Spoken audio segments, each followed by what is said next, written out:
debate. It's going to be a heated one this morning. In studio, Embu Governor Martin Wambora, who is also running for re-election for the Embu gubernatorial seat. And we have Leonard Muriuki, who is not an independent candidate. He is running under the NARC Kenya ticket. Gentlemen, many thanks for joining us on our Dawn debate.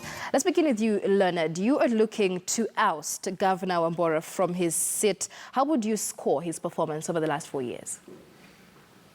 Well, if I'm to be generous, maybe I'll give a score of 3 out of 10. Why is that? Because maybe I'll talk a bit about devolution. If you look at the spirit of devolution, what Kenyans envisioned is to have power closer to them so that power fills them, if you know what I mean. And this would translate in their lives changing. But we've not seen that happen, especially in Embu, because people are poorer after devolution. And we are seeing that instead of having a visionary leadership that is even looking at how a county can flourish, how our people can grow and move out of poverty, we are seeing that more policies are actually pro-poverty policies. All right. So that's the reason for my score. 3 out of 10. Governor, how would you score your performance in the last 4 years? And do you agree with what Leonard here has said? Leonard has not been living in Embu, and he doesn't seem to understand the situation in Embu. The reason why the people there have protected me as I was being given a lot of problems is because they know I'm a performer, and we are doing exceptionally well. Mm-hmm. He says that the poverty level has risen in Embu County. Is that true? Absolutely not. All right. Mm-hmm. Absolutely not. We'll get to that. So let's focus on these troubles that you've been having in Embu County, Governor. You've been described as the governor with the proverbial 9 lives. You were also the first governor in the history of devolution to be impeached, not once, but twice. What were the reasons for this back and forth with the county assembly? Why you? The people who are behind my impeachment are those who are asking for the post of governor. We have been trying to be... a good example is, of course, is the current senator, and Cicely Barire. Why is it that members of the county assembly also went along? You can see they had a reason to do that. It's because they knew of my performance as a MP Runyenjes, 2002-3 up to 2007, where Runyenjes was #1 performer in CDF usage for 3 years consecutively. And they knew I would do the same as a governor. Right. And we have done exceptionally well.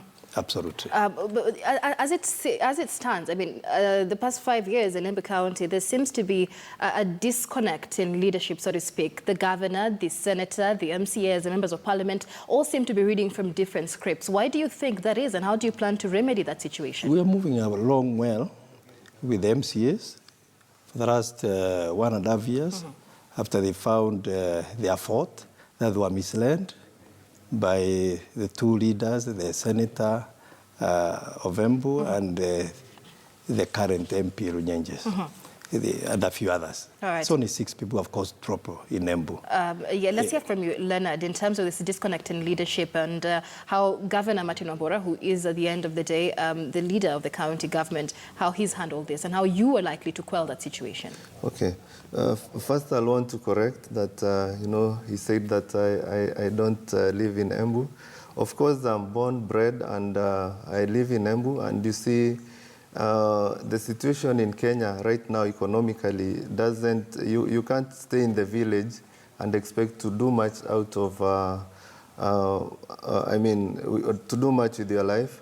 And of course, this is what we want to turn. We want to turn counties now into areas where someone can be born, live in a county, work and empower themselves economically. So it's not correct to say that. And then the other thing is, maybe you said we'll come back to poverty levels, so I'll answer your question. Absolutely. Definitely, there is a big disconnect because for the governor to claim that it's only 2 or 6 people that are responsible for the mess that we've seen in Embu, it's actually incorrect. It's not a good observation because we have an assembly, 20 elected MCAs and nominated MCAs as well. So to talk about a house of more than 30 members that will be controlled by one or two people is incorrect, because there were actually facts that were taken to Senate, and the Senate also is a house that actually looked at the facts and found that his conduct is not what the people of Embu deserve. But so, he was later acquitted by the court. But Governor, let's delve into these allegations that were leveled against you. One of them was an accusation of flouting the Public Procurement Act with the purchase of 35 million shillings worth of maize seeds that never germinated, apparently. In terms of integrity, how trustworthy are you? Michelle, all those are wrong facts. Maize bought was 3.5 million, not 35 million. You see already, facts are upside down. Because of the price sometimes, it was 3.5. Governors don't procure, Michelle. Procurement is done by procurement officers under the supervision of chief officers. There is no way governors will procure. That's why the court thought it was absolutely incorrect to even accuse me in the first place. And the reason why the Senate did what they did, there was tough war between governors and the senators, because the senators didn't know that governors are going to be very powerful. They had not read their constitution very well, and they couldn't believe to see the powers of a governor.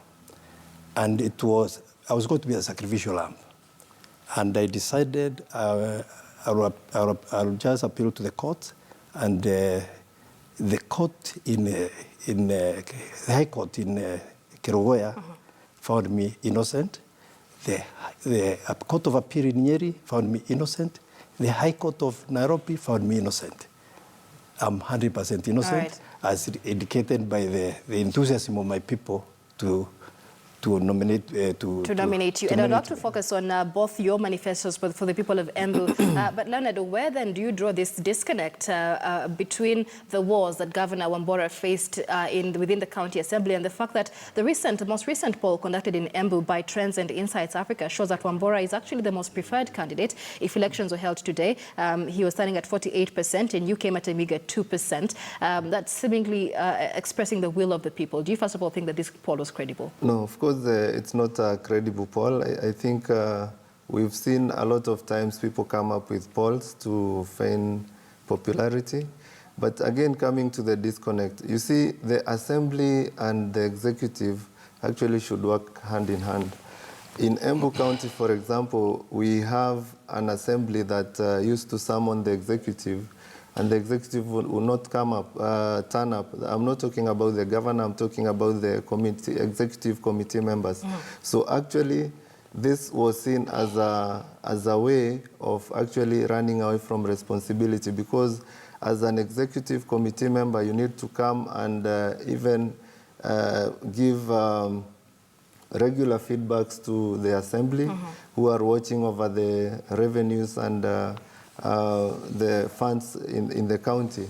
And then, of course, on the maize issue, actually it's true. Maize never germinated. That's a fact. So while you can actually turn it into procurement, the people who did it actually are very closely associated with our governor, and that's a fact. People on the ground know. And that's why this issue came up. Whatever the courts did was not in favor of the people of Embu. Of course, I would say everyone comes and says, of course, the will of the people is shown in nominations and maybe in polls, but I can actually tell you that people in Embu are not happy. They want a change in leadership, and they want an end in we need these wars to end, actually, because we've not seen much. In as much as someone can report we've done 1 or 2 projects, a county is progressing when we see unemployment levels go down, when we see economic empowerment of farmers, like that's the bedrock of our county in terms of economy. Those are the things that progressive leaders should be reporting. We'd like to hear from residents of Embu County as well as we continue with this conversation. Our phone lines will be on the screen in just a moment. Remember, you can also speak to us on the hashtag Morning Express, KTN. Speak to us on the matters on the ground. You can also pose questions to Mr. Wambora and Leonard Muriuki right here in studio. But Leonard, why do you think, why would you say then you would be the better governor for Embu County? Well, one, I want to say that I'm a firm believer in public service. Yeah, a lot of places you go in the world, you find that public service is the main driver to the economy. I also believe a lot in empowerment. I believe that poverty is a creation, and we have actually people who have created poverty and are thriving in it. And that's why I felt it's time that we have a change, a radical shift in leadership, so that we have people who want to actually fight poverty. Because, for example, in Embu, we have farming as the best economic activity. We have tea, we have coffee, we have macadamia and all that. So if we know that, let's say, the farmer gets around 60 to 70 shillings in Embu for selling a kg of tea, and we know internationally you can fetch even $6 to $7 per kilo, yeah? If you are a leader who wants to eliminate poverty or you want to help your people, you would try and create markets or get markets out there so that your farmer can even fetch in $4 per kilo for tea. That's around 406 shillings. So these are the things that I've seen continually. I mean, we look at youth. Just before you move on, maybe just to hear from Governor Wambora, you've spoken about uplifting the lives of the residents of Embu, reducing poverty in the region. What have you done in terms of farming, especially when it comes to tea? May I first respond to Leonard's remark about MCAs. Two factors led me to be hostile to me after being instigated by the politicians, the national politicians.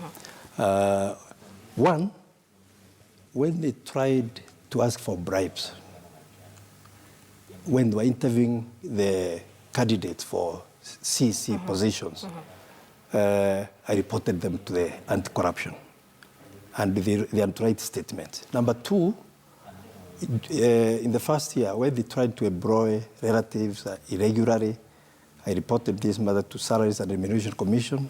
I reported this to National Treasury. I reported this to Transition Authority. And that's when the heat started. And they started bullying my county secretary, who has not been found guilty up to now. And I want also to say, the maize which is being said to do not germinate, it germinated in some areas. The farmers who had planted the maize area actually harvested the maize. But those who planted later, because there was drought, it could not germinate. So it's not true that the maize did not germinate. It did not germinate in some areas, but it germinated in others. The following year, the same type of maize sold by the biggest company in the world from Argentina, the most reputable. We had the bumper harvest thereafter of the same maize. Right. Let's speak further. It was more about the drought. It was more about the drought. And then the bitterness of the MCAs because I took them hand on. I've done that all my life. What else have you done for farming in Embu County? Now, milk.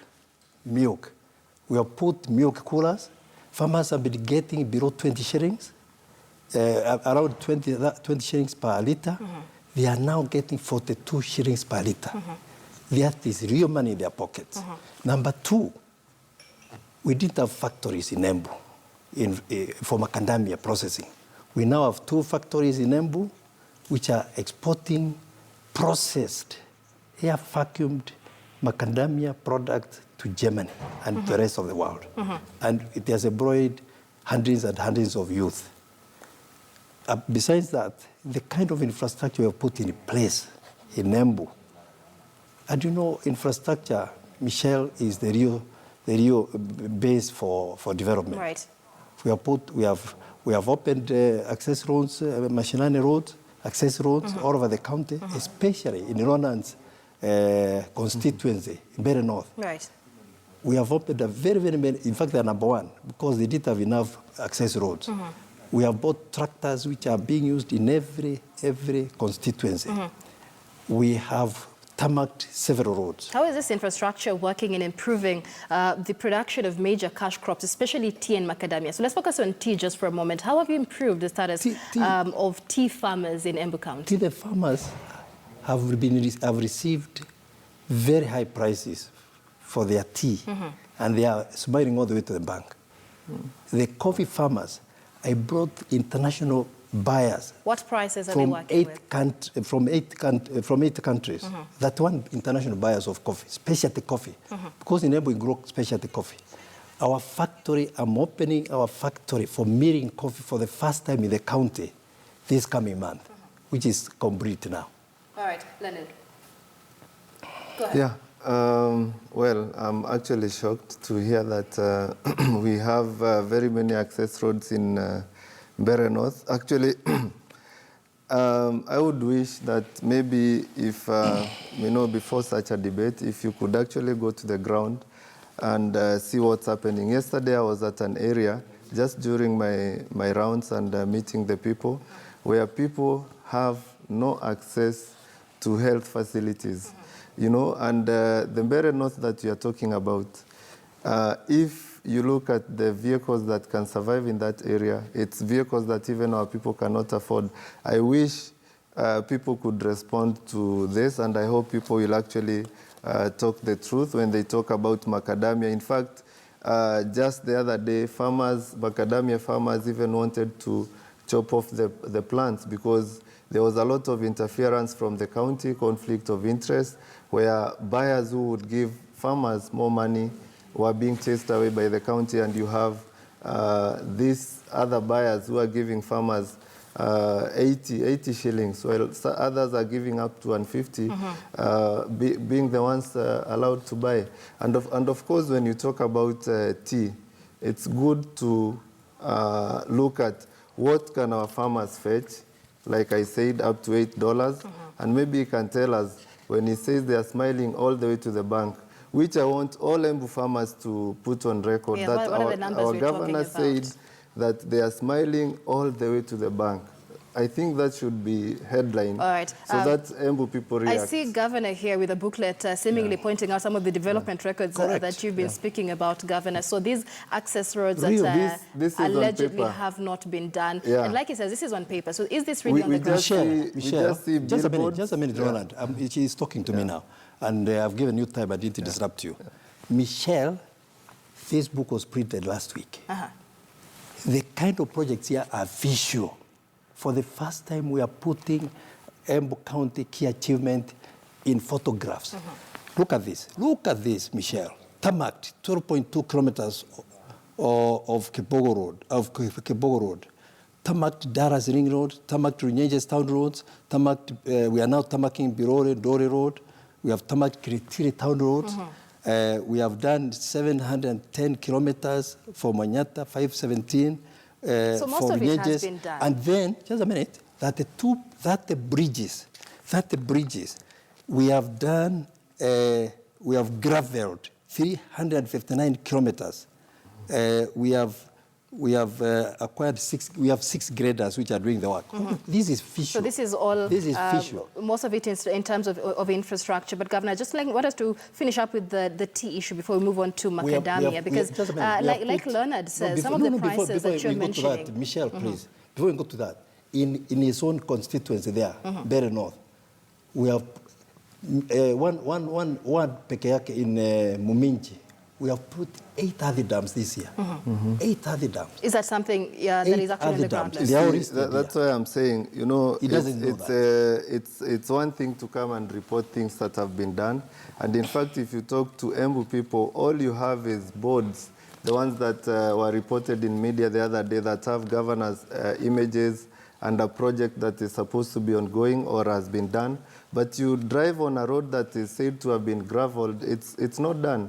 When you talk about earth dams, I know they have started, but people have not even enjoyed. We are talking of projects that have been started 4 years after devolution, just to maybe seek a mileage and be re-elected, but these are not on the ground. That's why I'm saying it's important, and I'm hoping the people of Embu will respond to this, when especially even Mbeere North, that he is really zeroing in. I don't know why. Let's talk about Runyenjes and Manyata as well, where people even complain that they are not able to get their produce to the markets, you know. Well, there is a lot There's that a lot. has gone But wrong are you in giving Embu. credit where credit is due, or are you discrediting everything because you need to, when you're looking to oust him, he's your rival? I gave a score of 3. Of course, that's credit. I didn't say not much has been done. You see, when I said about visionary leadership, when you are getting money from the national government, as a governor, if your work is just to spend that money, then you are not right for that position. And of course, if some of that money is going back and spent, then you are in the wrong position. You are not even learning on your job. Right, which brings me to another issue that you said, and maybe you can comment on that, Governor. In terms of the procurement allegations, which you said that a governor is not meant to procure, who does the buck stop with, Leonard? Michelle, I would say... I thought you asked me the question. I'll give you a moment, just very briefly before you wind up. The buck stops with the CEO of the county. You are responsible. You cannot start pointing fingers. You are the one supposed to identify the right people who actually reflect your face. Because when you pick someone and put them as head of procurement, it means you looked at their capabilities and what they are able to do.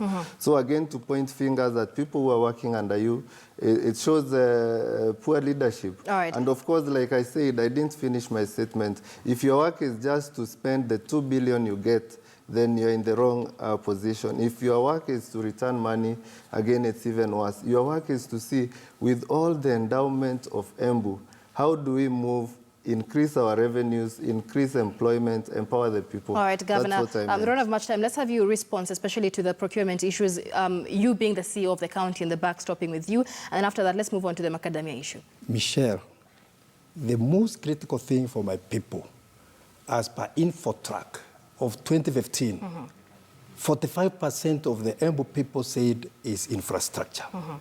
15% said is health. May I address myself to those 2 issues first? Michelle, does this look like a fake road? No, it doesn't. This is a tarmacked road. Embu-Kibogo Road is tarmacked. We are completing it this coming month. This is a real road. Michelle, does this seem to be a fake house? This is a 3-story building which I've built as a governor. This is Embu Referral Hospital, which has the state-of-the-art equipment. We have received 2 awards in the field of health. Assessment done by the national government. We are number 2 in terms of baby delivery and maternity in Kenya, out of 47 counties. We are number 1 in terms of information, health information. We use digital methods to correct information. We know the information levels of our hospitals, over 100 of them. We have put over 60 operationalized new dispensaries and health centers. We are putting in every level 4 hospital theaters, operational theaters. We performed in just a year or so ago, the first cesarean operation in Berry North is constituency. It's Chicago. After 50 years, cesarean operation. And that's all very well, No, Governor, but we don't have much time, and minute. we'd like you to address the issue of procurement allegations and the fact that the buck stops with the governor, sir. Procurement, and the courts ruled this, procurement has nothing to do with any governor. He doesn't know his work. He doesn't know what the governor does. Governor's work is to set the pace, to point the direction, and ensure the county is going in the right direction. And that's what I'm doing. All right. As you wind up, Leonard, I'll come to you in just a moment. Governor, what would be your primary agenda, very briefly, if you're re-elected? I'll just continue with the bringing investors into the county, as I've already started. And I'll complete my project, especially the water project. I'll be doing tarmac drones every year in every ward. And Michelle, we are going to add more Mioki Kuras because they are bringing a lot of wealth to Embu. All right, so continue with your development in the next agenda. year, if I'm re-elected, I'm going to put 22 more Mioki Kuras so that the farmers can have all these. All right, Governor, many thanks. Leonard, very briefly, we don't have much time. What is your primary agenda when re-elected? I mean, if elected to this position? Yes. Well, first, he said, I don't know what a governor does. And then, of course, he said the work of a governor is also to point people in the right direction. That should tell you that he has been pointing his people, taking his people to the wrong direction. Of course, when elected, I will actually change the face of Embu. There is so much that people don't know about Embu. There is so much we have to turn around the people's lives. That will be my primary area of focus: agriculture, of course, youth empowerment, and ensure that I will not be talking about how the money, 2 billion, has been spent, because it will be evident, but I will be talking about how a person who was living under $1 a day has gone to $2 a day. All right. That's the work of a proper CEO. Many thanks, gentlemen, for joining us on our dawn debate. Leonard Muriuki running under the NARC Kenya ticket for the Embu gubernatorial seat, as well as Governor Martin Wambora, who is the incumbent governor in Embu County, also seeking re-election under the Jubilee ticket. And many thanks for joining us on the dawn debate. And we take a short break here on Morning Express. It is now 56 minutes past the hour, just about the top of the hour. When we come back, Michael Gitonga will be driving our newsroom conversation. Quite a nail-biting segment coming up, so do stay tuned to Morning Express. We take a short break now.